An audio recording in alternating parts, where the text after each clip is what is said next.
We're live. As you can see, I'm not in my room. I'm at West Tech Performance. That's because I'm down here for the MPMC conference where we'll talk about a little bit. And also all of the cool stuff that happened there. You can see in the thumbnail, though, that is a new intake manifold design. And we're going to talk about why that's cool and why I salute the people that decided that, you know what's a good idea? Let's try to make an aftermarket version of an LS3 intake manifold, which a lot of people do, but that's better than the factory LS3 intake manifold, not just in terms of peak power out at the very top, not just in terms of low speed power at the very bottom, but let's try to make something that's nobody else I don't think has done. Let's make something that's better everywhere. And that's what they're telling me that they've done. So we're going to go over that a little bit tonight, which I'm very excited about. And I had a long conversation with those guys. I have a long history with them, done lots of stuff with them, and they've done really cool stuff. In fact, we can take a look at one of their other intake manifolds, and I'm going to show you that right now. You'll know that I have a video up on that already. Kind of show you over here. So I tested that one long ago. It was their all carbon version. Fast has a version of that manifold with that carbon lid and stuff. I think it might be that, but they have versions of that manifold, and it looks a little bit maybe like a high ram. It's a tunnel ram style deal, but theirs has adjustable stacks inside, so you can change the runner length. It's kind of cool.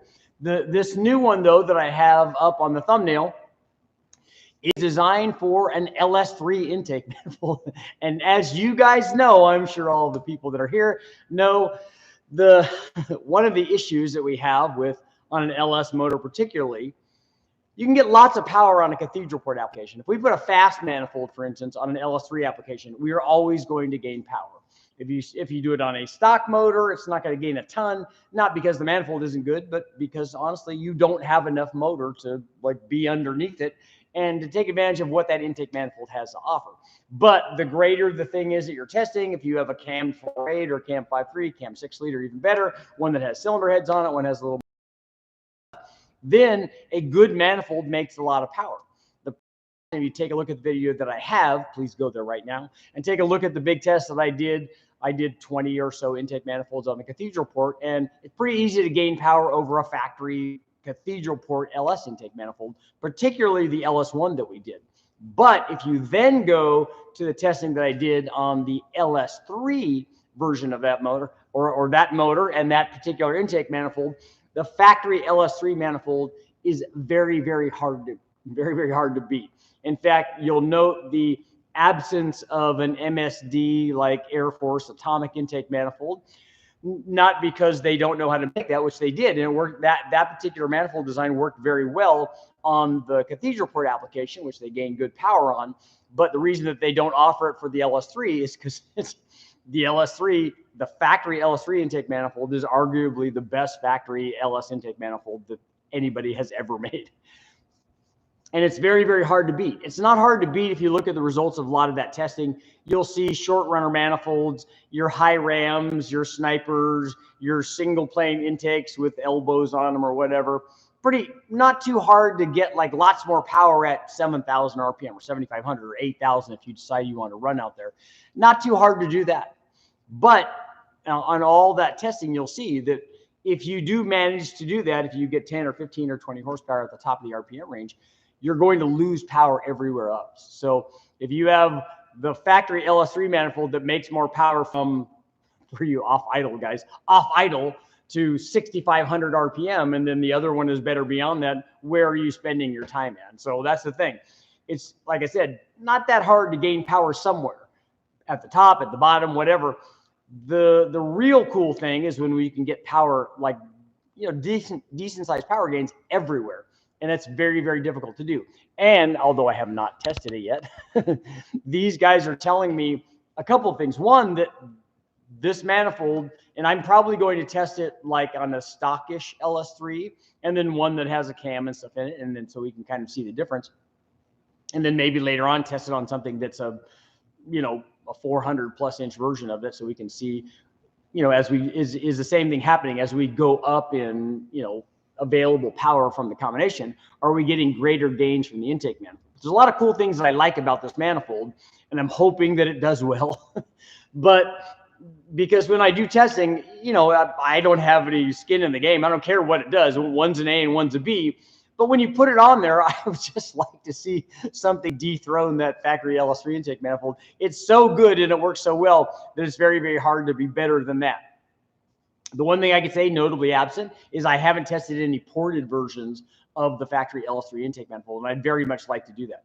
But on this Performance Designs new intake manifold, there's a lot of cool, like innovative kind of features.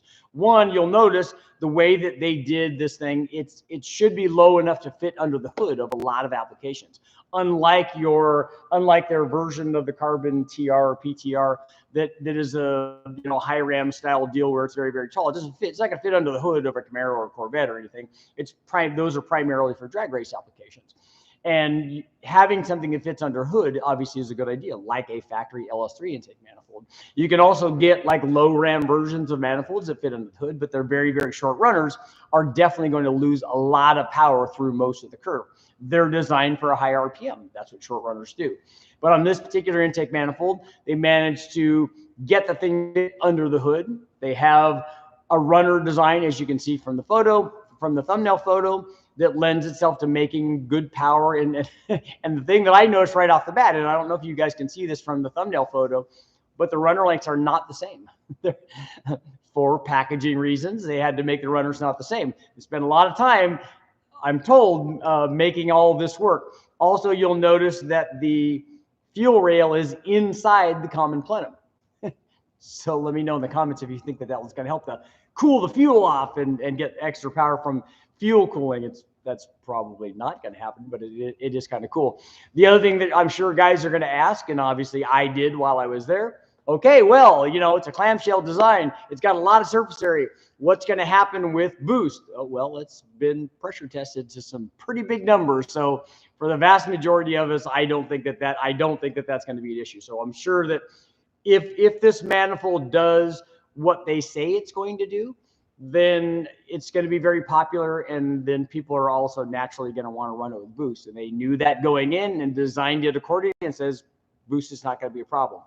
The other thing that's going to happen is, and I won't know this until we actually get one and they're ready for production and we can run it and test it, and then we have finished pieces. But the pricing is supposed to be at or sub fast, which is good. So if we have a manifold that does all the things that they say that they do and is priced like they say that it's going to be, there's plenty of potential there.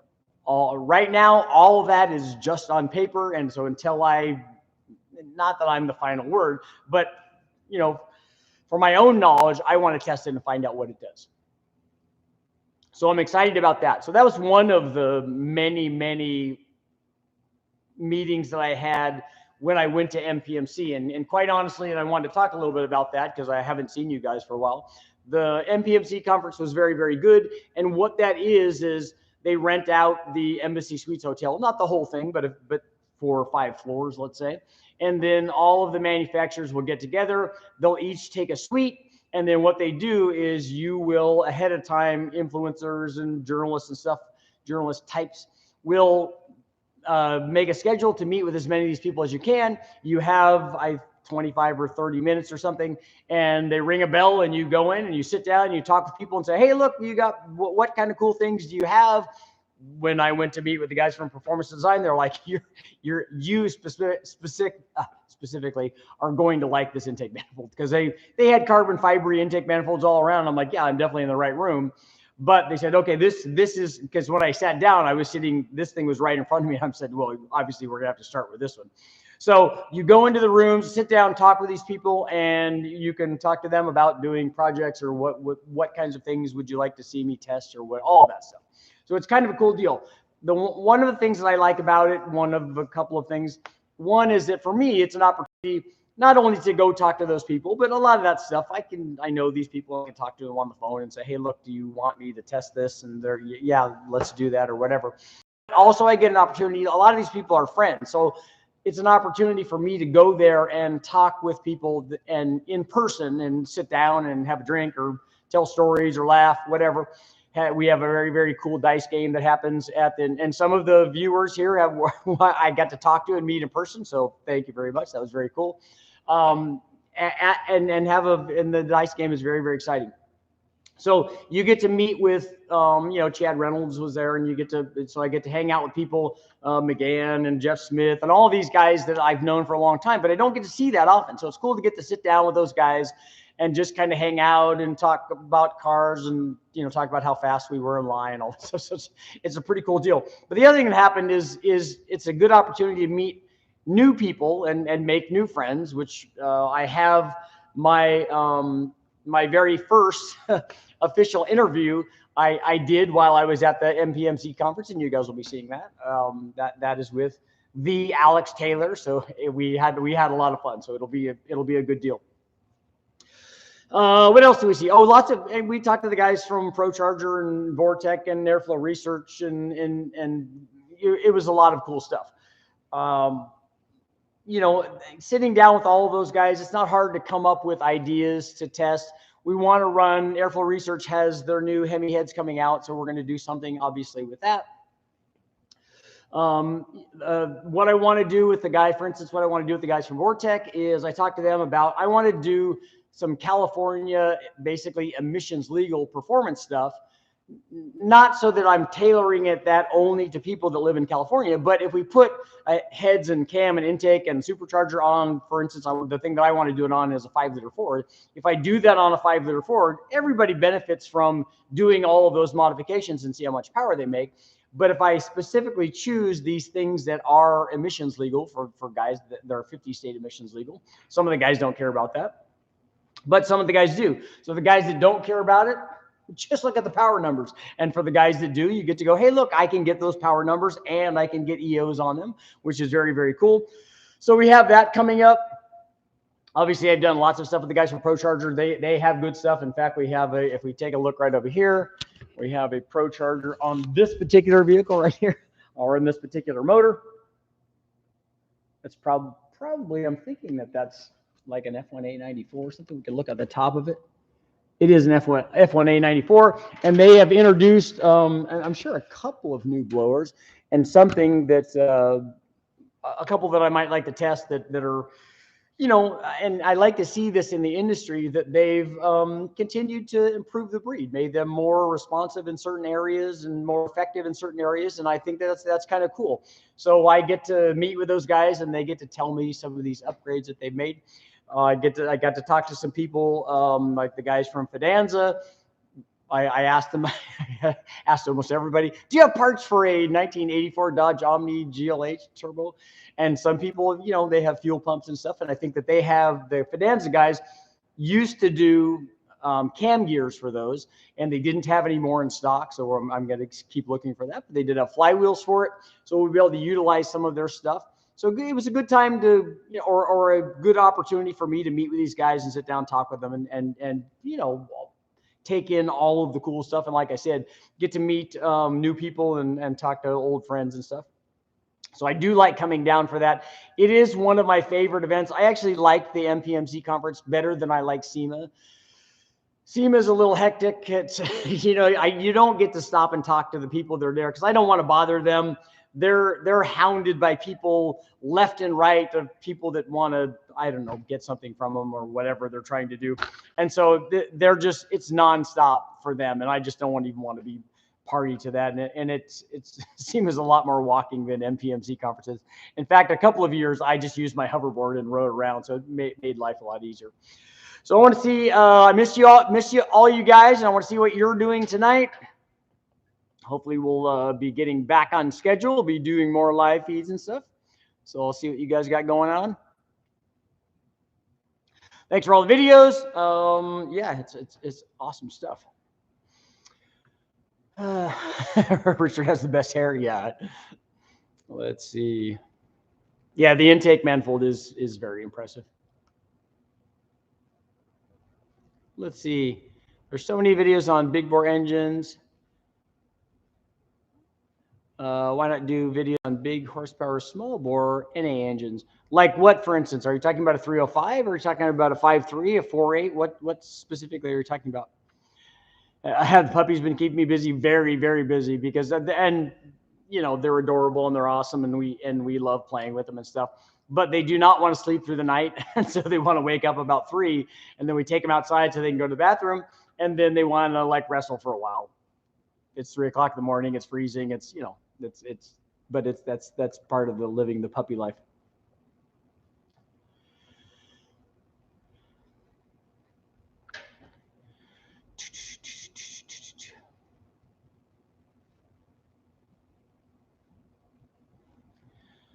Dumb question. Where do I find the thumbnail? The thumbnail is at the beginning of this, on the intro for this thing. Thumbnail is under the live tab on his page. Yeah. How will the intake manifold stack up against the Rock cross ram? Oh, the Edelbrock cross ram? I don't know if Edelbrock is even offering that cross ram anymore. I don't know. We'll have to see.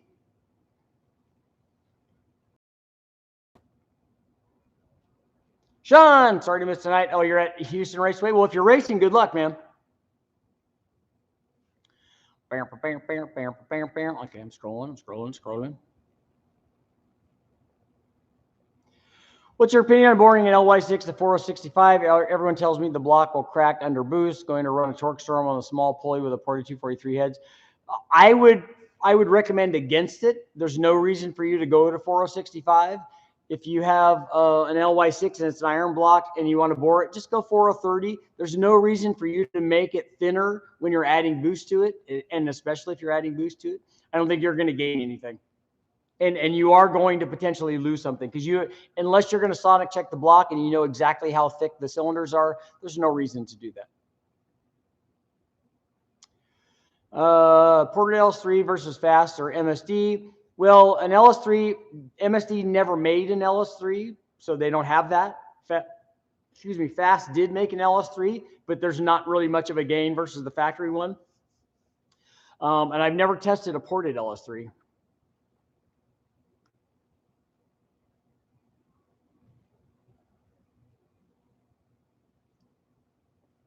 Hard to read, make comments in time.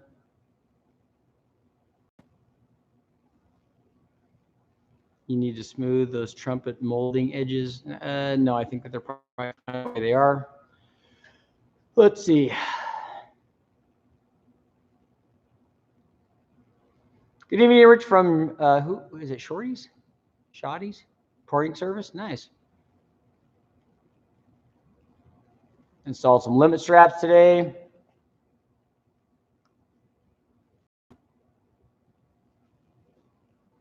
Richard, is it okay to send you an email? Yes, you can do that.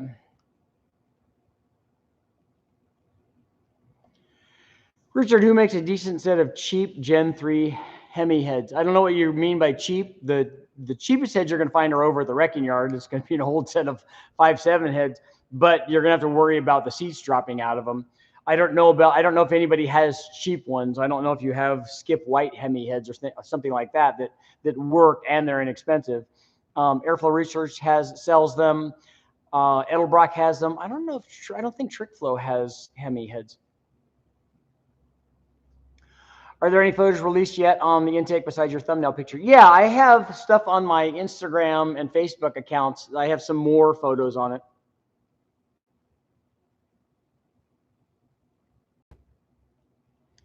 I think we need to see this intake in FluidCam. I bet we would see uneven heat propagation. Why are you going to get uneven heat propagation? Why don't you explain that to me?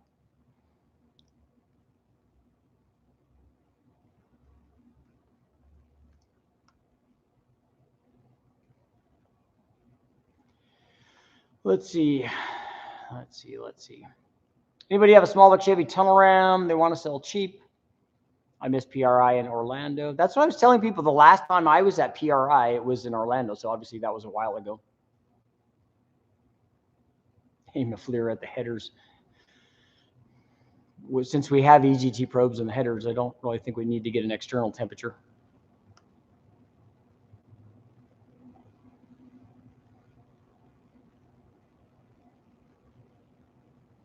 Just got my 5.3 back from the machine shop. I'm waiting on parts now. Are the 99 Silverado Cathedral or wreck? They would definitely be Cathedral. Are there any intakes for a 7.4 Vortec? You mean EFI intake manifolds? There's lots of carbureted intake manifolds for them. And there are other converted EFI intake manifolds or converted carbureted ones that have bungs in them and stuff. So single planes. I don't know if they're, I don't know if I've seen any dual planes. Did they advertise any gains specifically or just improved performance? Yeah, they do have gains. In their testing, they definitely have gains. I'm running Amazon spark plug wires. That's the other thing that I talked to several, before I get going some more, several spark plug manufacturers that were there that are offering spark plug upgrades. And I told them about the testing that I've done on all of the spark plugs and that people wanted to see plug wires and coil packs. And they all kind of laughed. And I said, as much as I would want you to send spark plug wires just so that I could have new spark plug wires, I said, honestly, we both know it's going to happen if I do a spark plug wire test. And they're like, yeah, you're not going to see anything unless you fix a broken wire, a burned one that was arcing or something. It's not going to do anything. And we went through the whole thing on, oh, well, this one has this many ohms per foot in it. And it flows more electrons. It has less resistance. It's better than this other one. And I'm like, yeah, but this one's 300% better than the stock one. This one's in terms of voltage drop. This one's 300% better. This one's 200% better, except that the stock one's already 200 times more than it needs to be to work with what we're doing anyway. So my point is that you're not getting any misfire from any of them. So even though one's a lot better than the other and the other one's even a lot better than that, none of them are going to do anything. And the thing that I liked about it is I think I talked to 3 different manufacturers who were doing plug wires and things. And I thought it was fantastic that they all absolutely agreed. They said, yeah, you're not going to get any of that. So I thought it was good. Greg, thank you very much. How do you know any stall speed for a cam? We can give you a pretty good idea if you tell me, Sid, if you tell me what your engine displacement is and tell me what your factory stall speed is, and I can kind of tell you what's going on. Richard, you were looking for a 350 Pontiac engine to play with. Did you find one? Yes, I have one. Any upgrades on the Trophy 4-cylinder? I haven't spoken with them yet because today is actually my first day of not going and being at MPMC all day. Playing around with the VS Racing Turbo, 16 pounds on a 350. I'm having too much fun. You already have that on there right now?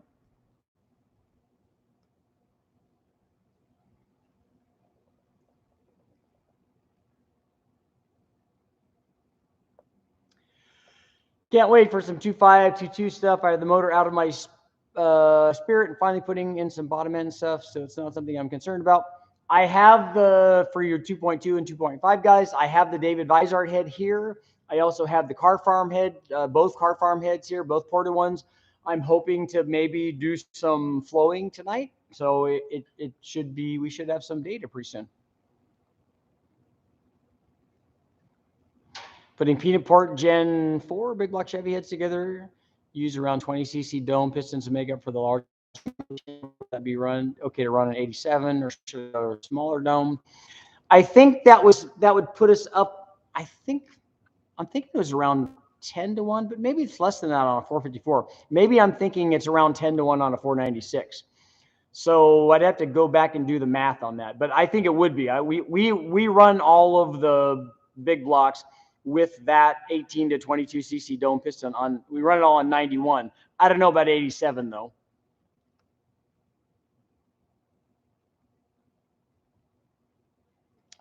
Casey, yes, we got the Vizard head here. I just went over that.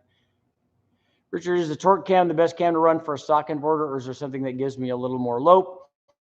A Truck Norris cam I would pick over a torque cam on a 5.3. I don't know that I would, for a stock converter, I don't know that I'd pick that on a 4.8 with a stock converter. I don't think the Truck Norris cam is going to work with a stock converter on 4.8.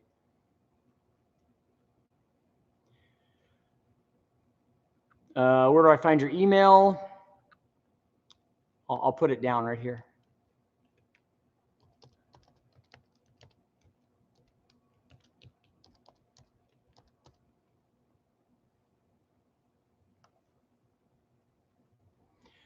Okay, so I just put in my email for you.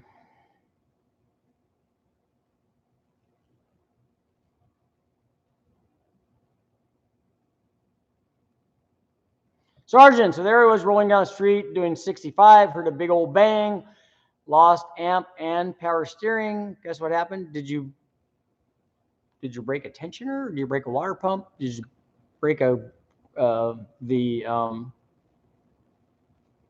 damper?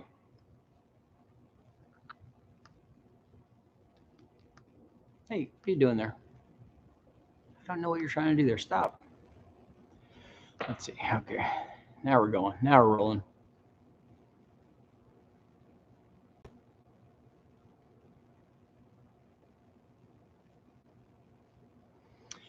Have you tested the Holley split intake under boost? Are you talking about the split single plane manifold? If you are, I haven't run it under boost, but I don't have to run it under boost to know what it does under boost because it does exactly the same thing that it does NA. The intake manifold design will tell you where the motor is going to be effective in producing power, and that's the same whether it's boosted or NA. Moon Eyes in Irwindale, California tomorrow. If you like 72 and older vehicles, try to make it. There was a gentleman here, a couple guys, very cool, that had I think it was a mid-60s Tempest with a supercharged small block in it, and they're going to that thing tomorrow, and they're going to be drag racing it. So they were here tuning it. I'll have some video up on Facebook and Instagram probably tomorrow.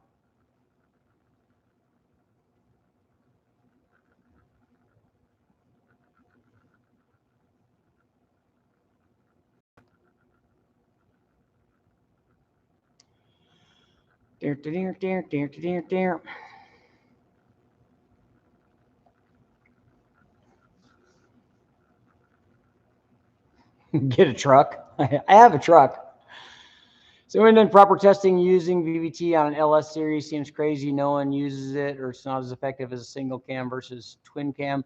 No, the factory has VVT on LSs and LTs, and people use it a lot. That particularly on the Gen 5, it works very well. And Brian Tooley has some VVT cams. He's also done some testing, and I can't do it here because I don't run anything with a factory ECU. But he has done testing on Gen 3 and Gen 4 VVT stuff, and it works. Although it doesn't seem to be quite as effective on the Gen 3 and Gen 4 stuff as it is on the Gen 5. Oh, water pump shaft snapped. I had that happen on I had a 260Z and lost the shaft on the water pump too. It's not good. And I was driving down Highway 5. It's not good.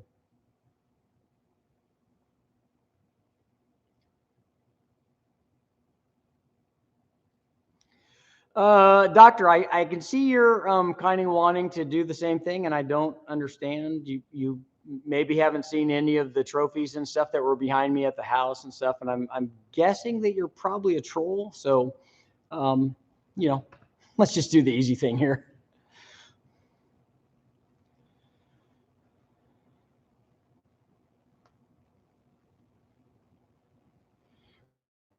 Aftermarket rockers for Gen 3 Hemis that give a little more lift than stock. I don't know if there are altered ratio rockers for the Hemi. Have you ever thought about cheap eBay intake? I don't know what you mean by that. You get specific about what you're asking. Is it what? Because I do all of the engine family, so I need to know what you're talking about. We run cheap intake manifolds all the time. I run the Speedmaster stuff. We've tested a lot of that stuff.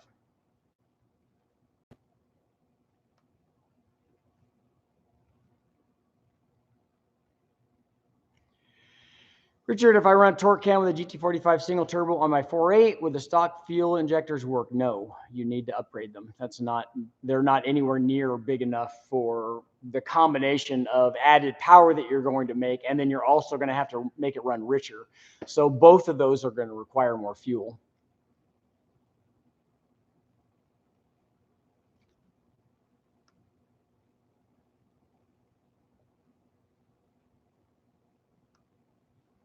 Yeah, there's a lot of comments. And when I start and go for monologue for 15 minutes, it gets harder to catch up to them.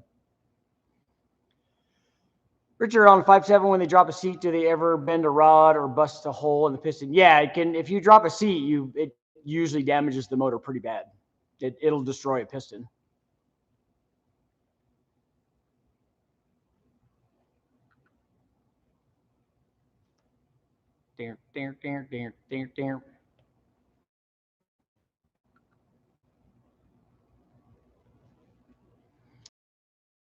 On LSs or LT lose the ability to control itself with larger cams. It's not the ability to control itself. The control is actually not an issue. The problem is that you run out of available piston to valve clearance, and so that you have to narrow the window of adjustability because you can't hang the valve down there and still maintain piston to valve clearance. And then if the valve hits the piston, that's obviously bad. So a lot when you go up into bigger, more aggressive cams with VVT, you can't swing it as far because and especially they do this not at wide open throttle where they're only moving the cam maybe between 6 and 10 degrees, let's say, but they're swinging it a lot at idle and part throttle applications. And if they're swinging it a lot and you've put a bigger cam in, it's going to damage something. Victor Harbor's in the house.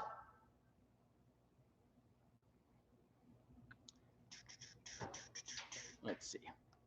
And right now I'm still in top chat. I'm not in live chat. What's your opinion on a 6-liter with a truck Norris? Too small? If you're in a 6-liter, it will work good. It's toward the smaller side for a 6-liter. If guys want maximum power, you definitely put a bigger cam in that. If you wanted a 6-liter that would be a really good, like powerful driver, that would be a good option. Hoping to get some aftermarket stuff for a 464 valve. Modular motors really, they need boost. I just had a Gen 5 5.3 built for boost. I have a bit of blow by under 200 miles. I believe they put stainless steel rings. I wouldn't have done that, but after how many miles will it stop? I don't know. The stainless steel ring will definitely take longer to seat, and hopefully they did the crosshatch pattern for the steel rings. Last question: what's your take on ghost cams for the lope sound? I don't know. I don't know if I've ever listened to one, so I don't know. The sound quality of a camshaft is wholly subjective. Any suggestions or tips for an LS5 383 stroker build? I have lots of them up on the channel, so you can look and see what we did. Skip white testing for what? A small block Chevy, a small block Ford? What are you talking about? Richard, have you ever tried the old school small block Ford cross ram setups? I have several intakes for my stroker small block Ford 331 with poured aluminum heads. I don't think I've ever run a cross ram on a small block Ford. We have run the IR like downdraft, from the old Shelby stuff, and we have run lots of those, but I don't think I've done a cross ram. Let's see. Richard, scroll up my last message regarding the 5.7 dropping seat. I think I answered that. If you drop a seat, it's going to damage almost everything in the motor. Whenever somebody's selling a Hemi intake, and I know because I bought one of these, when you get the intake manifold, you need to shake it because it's going to be full of all the damaged parts that the guy got from dropping the seat. It took 5 times to clean all the stuff out of it. And what happens was guys will buy those and run it, and they'll get all those piston parts into their motor.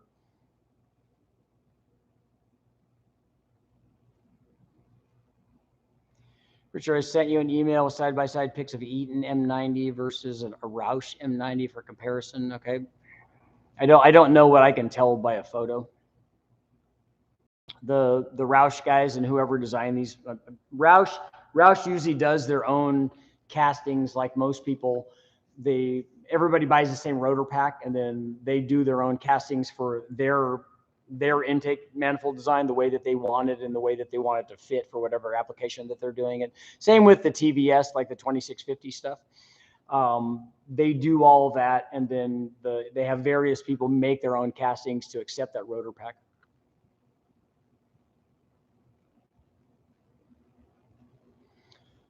The skip white stuff should actually work fairly well. When changing rod bearings, should I get new bolts or is it okay to use old ones? We use old ones on like all the big bang motors. We undo them, We reuse the bearings. We reuse the bolts and the bearings, and then take the piston out, change the ring gap, put it back together, and you reuse all the old stuff, and it works fine. Richard, do they bend rods at all, or just bend valves? No, normally if the valve seat goes, it damages the valve and jams a hole in the piston and takes the rod out. It damages the whole motor. So if you do that, it will break. You'll probably need another motor, or at least 3/4 of another motor. Because if it breaks a piston, the rod can lodge itself into the cylinder. I mean, all kinds of bad things can happen.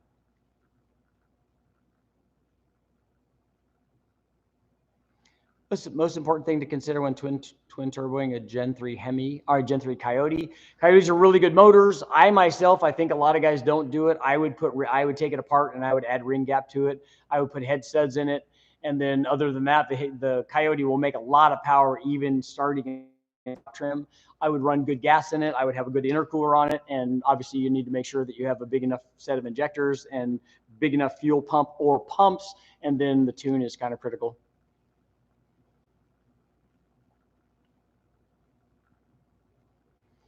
What are good heads for an L83? The L83 heads are. Ported versions of them are even better. I'm going to be testing some L83 stuff coming up. Brian Tooley is going to be shipping me out a motor, one that they tested, and it has ported. He has a set of ported and milled heads. We have a variety of different camshafts, a few different intake manifolds that we're going to test on the L83.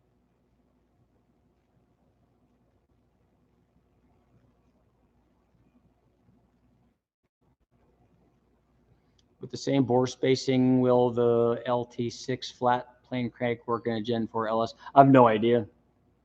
But I think the aftermarket already makes flat plane cranks for the LS. 5.3 truck Norris cam is okay to run in a 2,800 pound car that's a manual, or is there a better choice? I don't know what you mean by better. The definition of better is can only want to make power. You've seen what the truck Norris cam test results up on the channel. So you see what it does. Do you like that power curve? Do you want one that makes more peak power? You're not going to get one that makes more power everywhere than a truck Norris cam. That's not going to happen. So you're going to have to pick, do you want more peak power and less bottom end power? Do you want to reduce the drivability? You have to pick all of those things.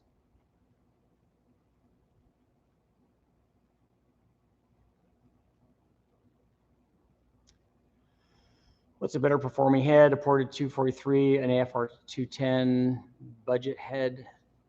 I don't know what an AFR 210 flows. I'd have to look that up and see.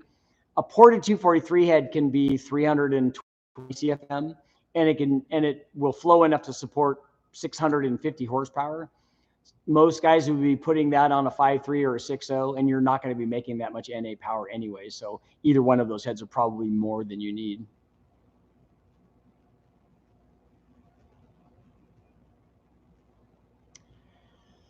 Let's see, I lucked out, dropped the seat. It's laying all over the top of the piston as dust, put a hole in the piston and minor scoring on the cylinder wall. Well, why are you asking me if it's going to damage all that stuff if you've already done it? I don't understand. You should already know what it does. You have to take the whole motor apart if you did that. I guarantee you that it transfers stuff into the intake manifold. So you better look at everything. I would recommend it. I wish people would just ask the question that I don't know why they asked. Installing a cam, truck Norris to be exact, what is needed? You're going to need, they have install kits. You're going to need a cam. You're going to need springs. You're going to need, we never changed the front cover gasket. You might need a tool to pull the damper off, but I'm trying to think what else. Maybe coolant if you don't save that and reuse it.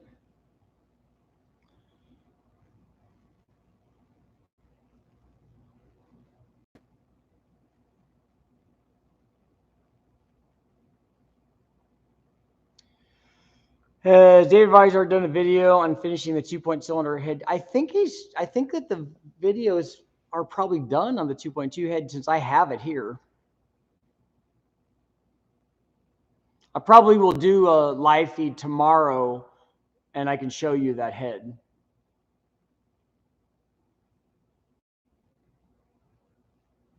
It does look nice.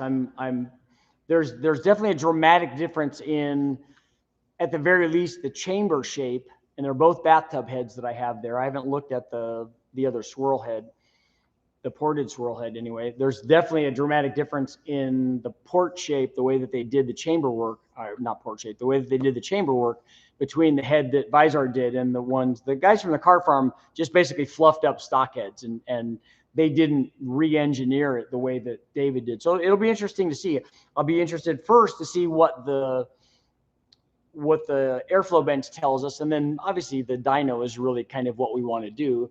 And I kind of want to CC both of those heads to see. David's chamber work was fairly extensive, and so I want to see how much it changed the combustion chamber size. But I'm also really curious about detonation sensitivity. My gut feeling is that the Vizar head is probably going to be better about that. We'll see though. It'll be cool stuff.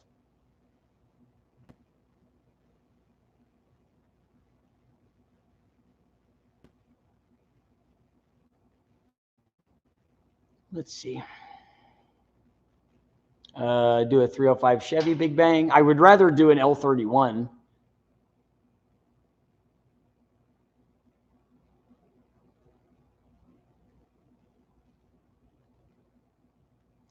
Have you thought of another LS family versus Coyote battle? No, the guys from Power Auto Media are one of those guys. Tried doing that, but they did a really poor job of it.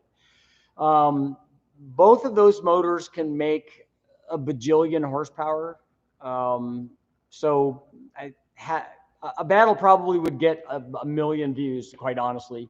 But I just don't know how I would be interested in doing it. Like, how do we do it fairly? Do we pick a 5.3? Do we pick a 5.0? Do we pick a 4.8? Do we pick a 6.0? You know, what is the criteria there? Like, one of those has a 4-valve head, one of them's a 2-valve. You know, I don't know what you do to try to equalize that.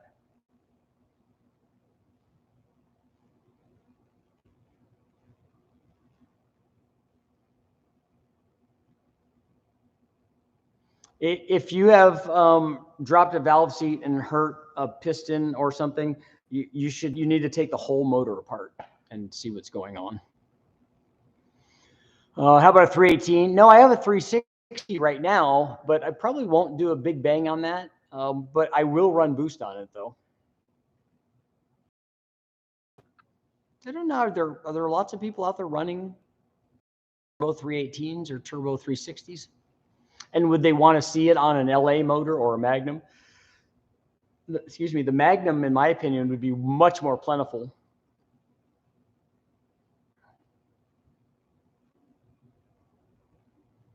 So Ron, look at your comment. Tell me what you did wrong there.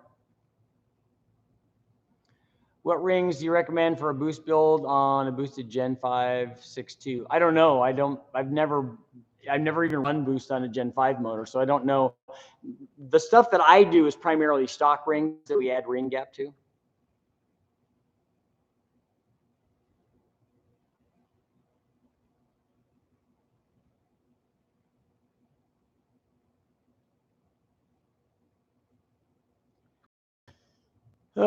Crypto got my C5 LS7 swap back today. It's been completely rebuilt and forged with BTR stage 4 stuff, new transmission and rear end. Builders told me not to go over 3,000 RPM for the first 2,000 miles. Have I ever heard of this? Yeah, I've heard of that.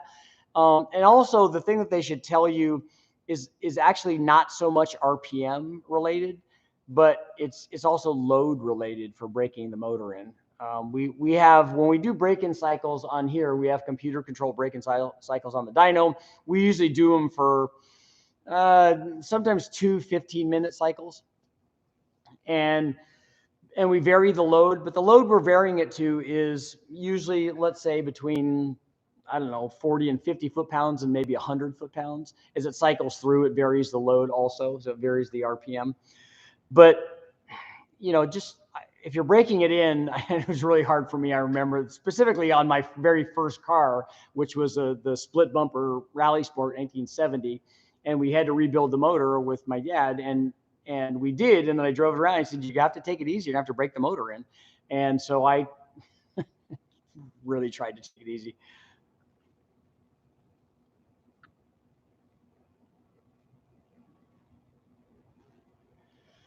Let's see.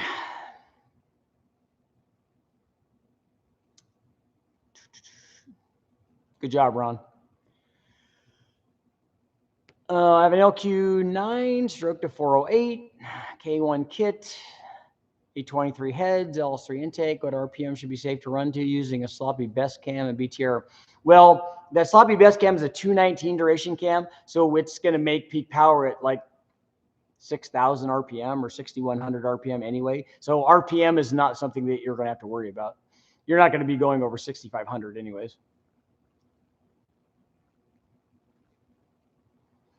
There's a guy in Vegas that has a bunch of Rolls-Royce V12 Meteor engines.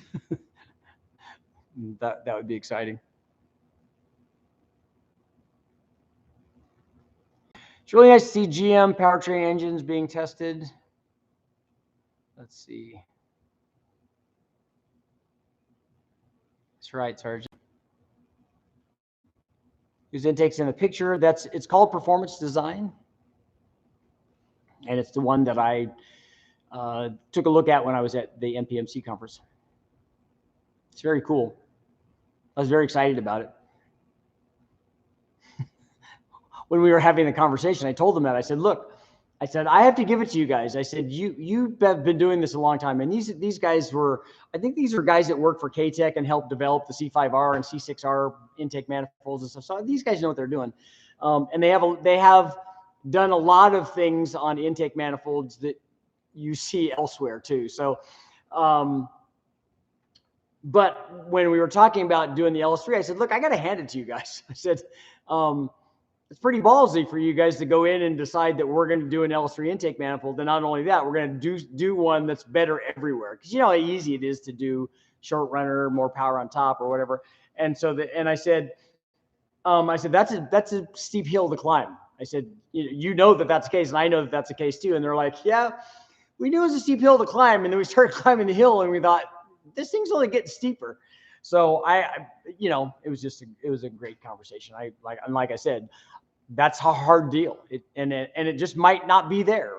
But deciding that you're going to do that and have it be there, that's awesome for guys to do stuff like that.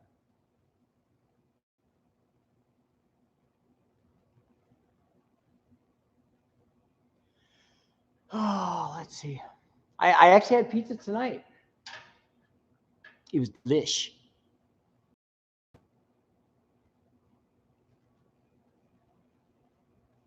It was delish.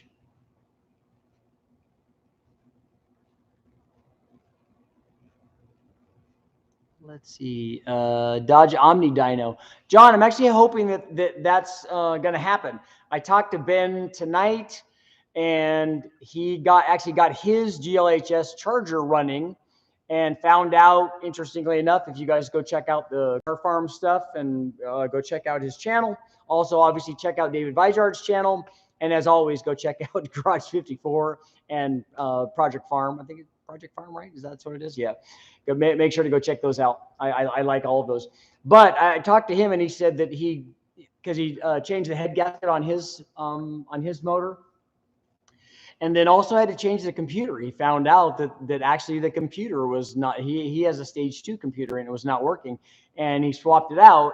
After going through a series of, he's really good at testing those things. So going through a series of tests, figured it out and put a new stage 2 computer in it. And by new, I mean a different 30 or 40-year-old computer.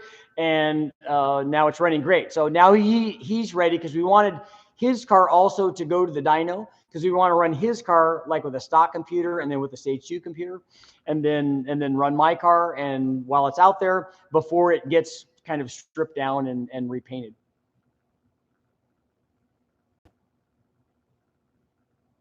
Small block Ford, cross ram related. Any advice on using epoxy in aluminum intakes to minimize turbulence and improve flow? It's done a lot, or it was done a lot in cylinder heads and stuff. I always worry about it staying put. but it has been done. We removed the center post on stage 2 LS3 intake porting. That's what I was told. I was told that actually the ported stock LS3 heads can yield some pretty good gains. I just have never tested one. Let's see. GLH for life. That's right. I have to say, I was surprised. There were a lot of people that were, when I was at the MPMC conference and I was talking to them, there were a lot of people that were excited about that car. I thought that there wouldn't be. I said, first of all, do you know what a G, because some of the people I'm talking to are quite a bit younger. And so they may have not even heard of that car. I said, do you know what a GLH turbo is? And they're like, oh yeah, those are really cool. Is yours a Shelby? I said, nah, mine's pre-Shelby, but we are swapping a Shelby motor into it to show you can do that in California still. And they're like, oh, that's really, really cool. And especially the people that sell fuel pumps and those kinds of things, they're like, yeah, whatever you need. Just if you need a fuel pump upgrade, and we definitely could do that. Oh, we do need a poll tonight, right? Although we only have like 8 or 9 minutes left. But we will do a quick poll, so make sure everybody answer very, very quickly, because TikTok time is running out.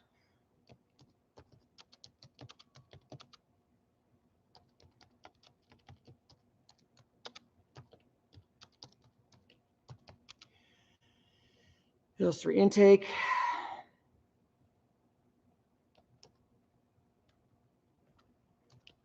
Make more power.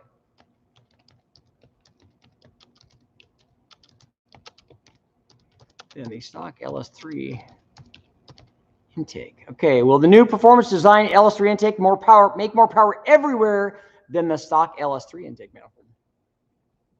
Ask your community. I probably keep kicking this and it probably keeps moving around, but that's okay. 30-year-old ECU. It is. I mean, this stuff is from the mid 80s. And these things are the Dodge stuff, according to Ben and Brian, they have real problems with connectivity. The plugs and stuff get stuff on them, and they need to be cleaned a lot. It'll just wig out every once in a while.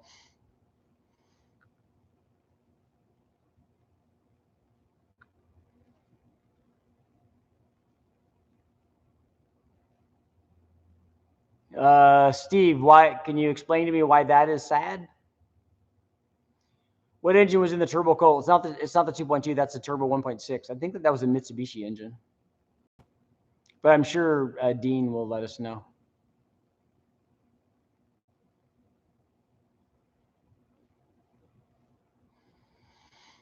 So while you guys are answering the question,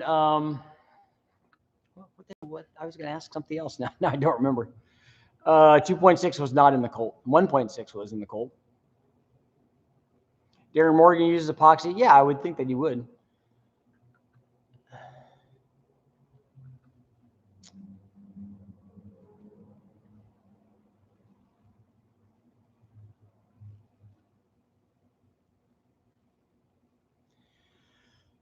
Balance shaft is off. Let's see.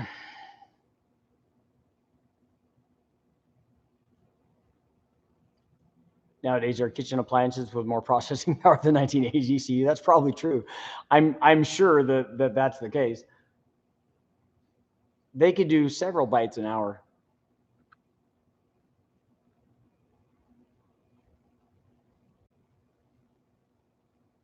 Who's making the new intake? It's performance design, I think. Well, I think it is performance design. So I got my David Freiberger shirt on. Thanks, Dave. He gave this to me a long time ago. That's the F-bomb. I'm doing wheelies on dirt because you can.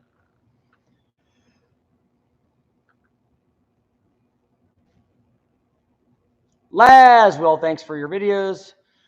Faster Proms. You're at Faster Proms?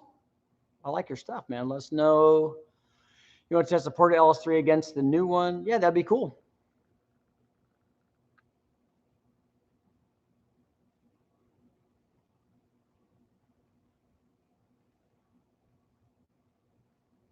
New Mexico's in the house.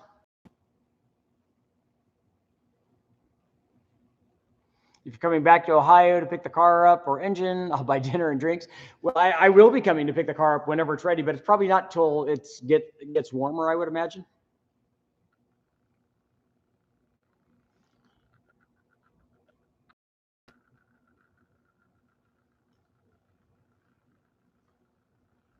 Yeah, I like the faster problems, guys. Richard, what brand of ECU are you using for your Omni? I am using the Dodge Omni factory computer because we're swapping something in and it needs to be all stock to be emissions legal.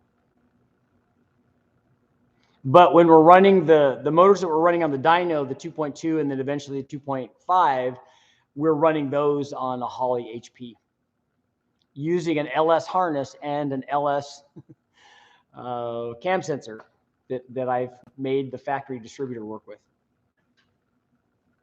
How hard do you think a K-Series would be in a Scion XB? I don't know about the width of that, but the motor should fit, I would think. I know Jeremy likes your stuff. I can port one up. That would be awesome. Laz, what do you think about a K24 swap in a Dodge Omni? I would kind of like it to be four-wheel drive too. Richard, did you see the Boosted Boys shopping cart with the boost? I did. I love the stuff that they're doing. Colt Turbo used a 1755.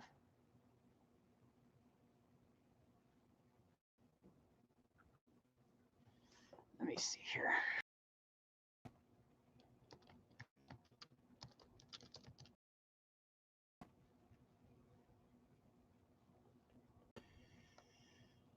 Nothing but a good time.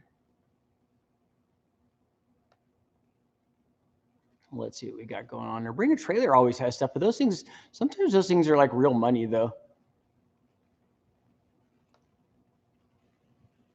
Oh, that's a later one. I kind of like the earlier ones.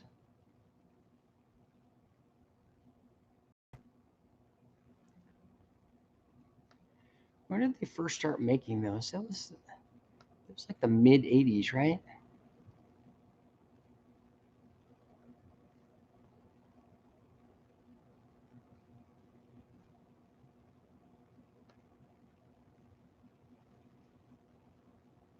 Oh, 84. That's cool.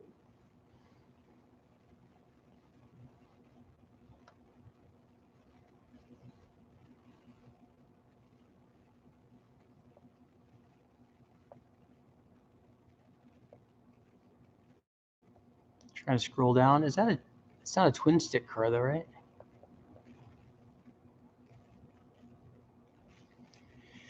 Mitsubishi 1.6 G32B inline turbo 4-cylinder, 102 horsepower.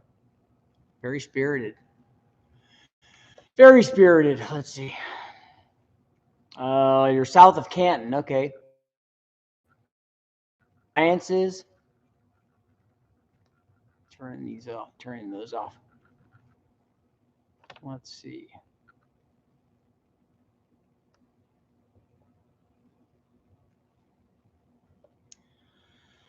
Let's see. I need an LQ4 ASAP. I don't have any. I haven't had an LQ4 for a long time. Richard, let me know when you're in Ohio. I'm in between Cincinnati and Dayton.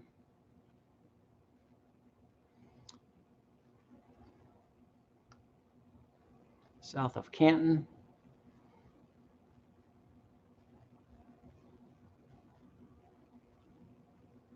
Do the Gen 3 LS motors you get from the junkyard usually have timing chain dampeners? No, not a 5.3 iron block is not going to. Is it worth adding one? No, I wouldn't worry about it.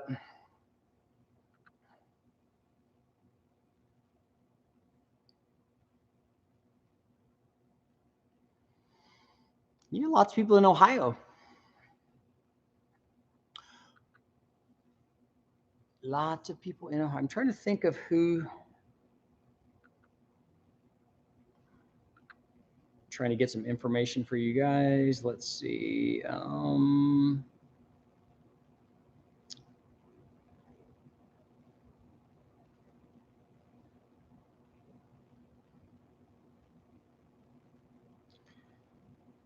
Just looking up, just looking it all up. One of the guys brought a very cool truck to SEMA or to MPMC, and it was a like an early Dodge truck with a carbureted, turbocharged LS with the wastegate welded to the turbine housing, which, you know, just right up our alley. Night Wrenchers was the name of it. Very cool. So shout out to those guys.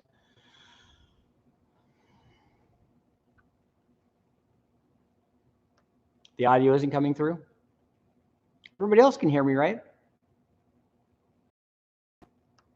That's for the speakers, but that's not that. The audio should come through fine. I think I selected the right audio. I should have. What's the story on the Gen 453 Siamese versus non-Siamese? How rare are they? I don't know what you mean by Siamese.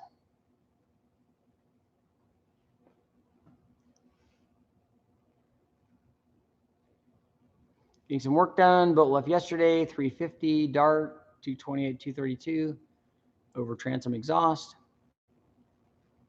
I still have the slant six. It's not back together yet, though.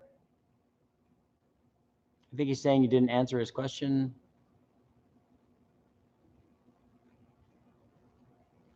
Avery, what was your question? All I see is a comment that says the audio isn't coming through. The audio is off a little bit. I wonder if I didn't select the right one when I was going through this. I thought that I thought I put it in. I'll make sure that I do that tomorrow. When we're talking about David Vizard, ported 2.2 Dodge cylinder heads. Full race. How's our poll doing? It's almost time to go. 2 more minutes. 63% are saying that yes, it will make more power, and 37% are saying no. That's interesting. What am I doing on this trip to West Tech? I have the Chupacabra. I have the Truck North. I have a cam motion version that I don't know what they call it. It does have a name on it. I'm sorry, Steve, but I didn't have that. But I'm testing one of the cam motion ones, and then the guys from Summit are sending me one of their small cams that's going to be in that kind of range. So we'll test all 4 of those. I have the Ford that I like to run the Summit stuff on, and then also the Dodge 2.2. I would really like to get the 2.2 running. A gentleman sent me an adapter plate. Reeves sent me an adapter plate so that I can mount the Dodge using the adapter plate to a small block Chevy bell housing, which is awesome, which is way less complicated than the way that I was trying to do it, and which ultimately was not going to work. Had this huge billet adapter made by Mahovitz over and Gary over at AccuFab. Thank you guys very much. We're still going to use that for something else, probably maybe the Nissan, I'm thinking. But so now it should just bolt right up with this adapter plate. And then, so the only thing I have to do left on the 2.2 is put the gaskets on the valve cover and oil pan, and then put the intake and stuff on, and I think it's ready to go.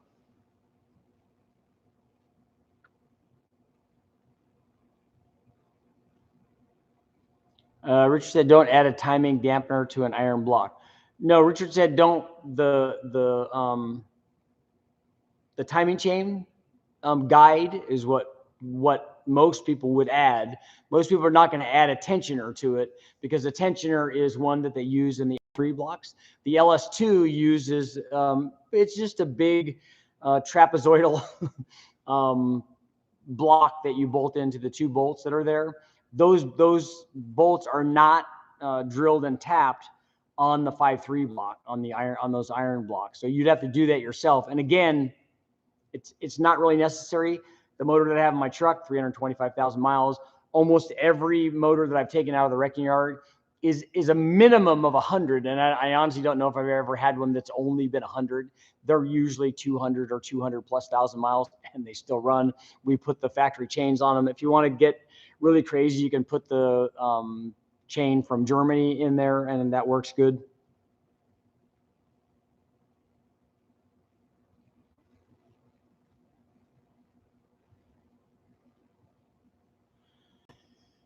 He has to build a damper on the timing chain. Yeah.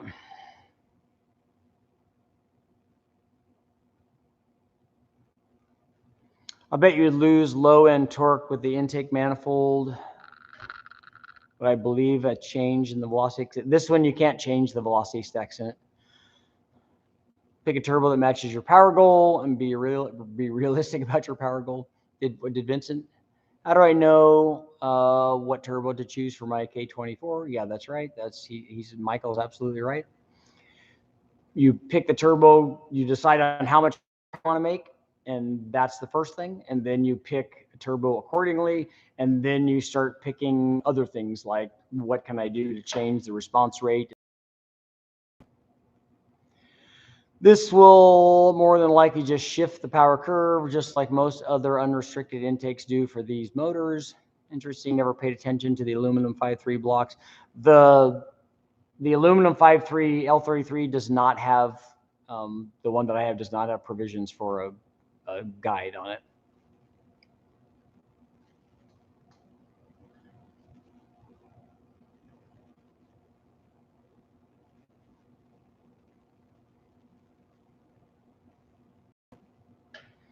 That's right. Hulk smashed the like button. So I'm going to close out the poll.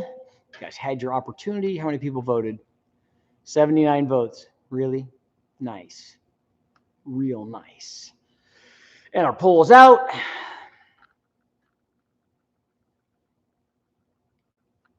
Infamous Nova's in the house, creeping in the house.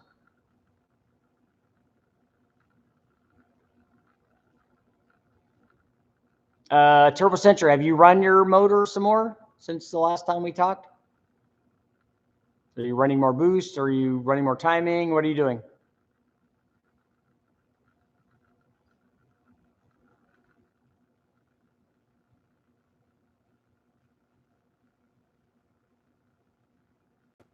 I know, 32 Nomad, exactly. Welcome to my world, man. They obviously don't know what a big deal I am. Should do tests on PCV systems and oil consumption. I see lots of people having oil seal and consumption issues, especially when adding boost. That's a very difficult test to do on an engine dyno because that's a long-term test. Running 25 degrees at 15 psi. That should be working really well then.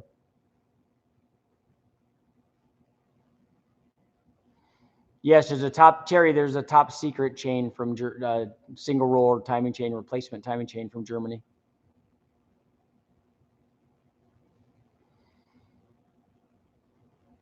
So Andy, you voted no. You figured it's going to lose low speed power. Do you have your small block forward testing? Yeah, we talked about that earlier. I have a small block forward. I'm hoping to do some more of the Summit cams while I'm down here. You ever done a blower bell housing setup? What are you driving the blower off of? Off of the flywheel or something? There's a 64 Chevy 2 for $13,500, restored, painted, running, and driving. Is it worth it? That seems like a good price. Is it an original V8 car? Is it a 6-cylinder car? What is it? You abstained from voting, Michael. Nice. Sometimes the best thing that we can do is to not do it. Turbo's a T3, T4. Yeah, that would stand to reason.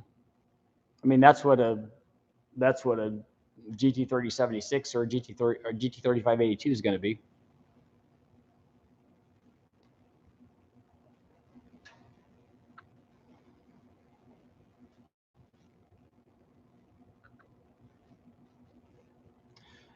Champ, when we run testing on the engine dyno, we vent.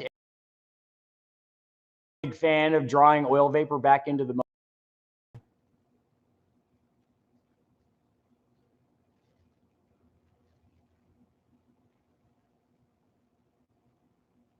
Oh, my connection's unstable. I'm going to try to solve that too while I'm down here.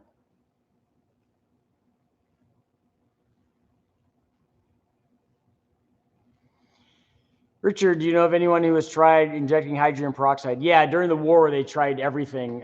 When they finally decided on nitrogen as the or nitrous oxide as the best combination of things, they tried basically every compound, every oxidizing compound or oxidizer compound that they could try because they wanted to solve a problem. And I think that I'm sure that they tried hydrogen peroxide.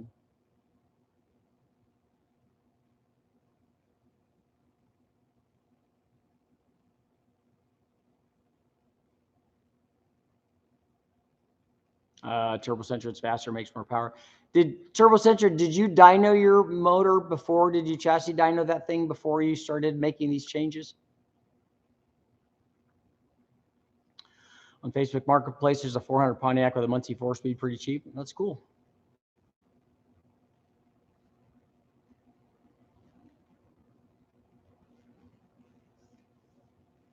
One more minute.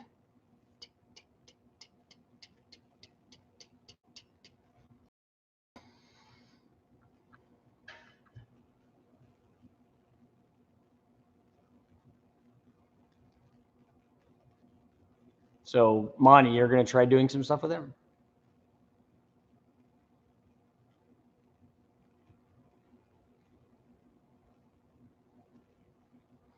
The 7665 you ran on the 4.8 liter seemed to work well. As far as back pressure, do you recommend that would be similar on a 464 valve with a mild cam?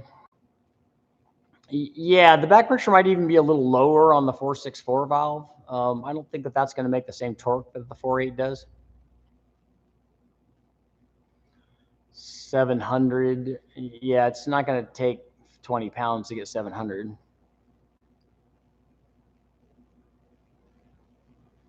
Made 145 without the turbo and 254.5 before you got help. Okay.